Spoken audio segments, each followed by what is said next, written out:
We get used to the idea that evolution is so good at producing beautiful, elegant animals that look as though they've been designed. We forget that sometimes they're not perfect and there are imperfections.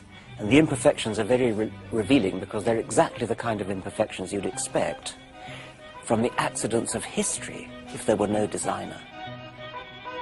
There's a nerve called the recurrent laryngeal, which runs from the brain, and its end organ is the larynx, and you think it would just go straight there. But in a human, what it does is goes down into the chest, loops around one of the main arteries in the chest, and then goes straight back up again. Obviously a ridiculous detour. No engineer would ever make a mistake like that. In our bodies, the laryngeal nerve takes a circuitous route, but what happens in an animal with a neck as long as this? It's one of the great evolutionary enigmas that Richard Dawkins is keen to resolve in The Flesh. Interestingly, it's never been dissected out, or only once before has it ever been dissected out in its full length, and that was in 1838. Don't cut it at this crucial moment. Oh, well, I'm too good an anatomist for that. You have to trust me now. What I'm actually holding here is the beginning of that nerve. It actually starts out not as a separate nerve, but as a branch coming off of a bigger nerve called the vagus nerve.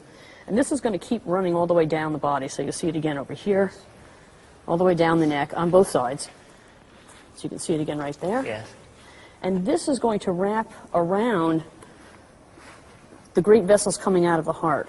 So here it is wrapping around that, and then it continues right there. So here's the vagus going down, and here's the vagus continuing. Right. And right over here, there's a branch right there. So it's looping and it's coming back, it's doing a U-turn all the way down here. So it's traveled that entire distance to make a U-turn to go all the way back up again. And so now we could follow it going back up again. So we follow this branch, and if we look, we see it again over here.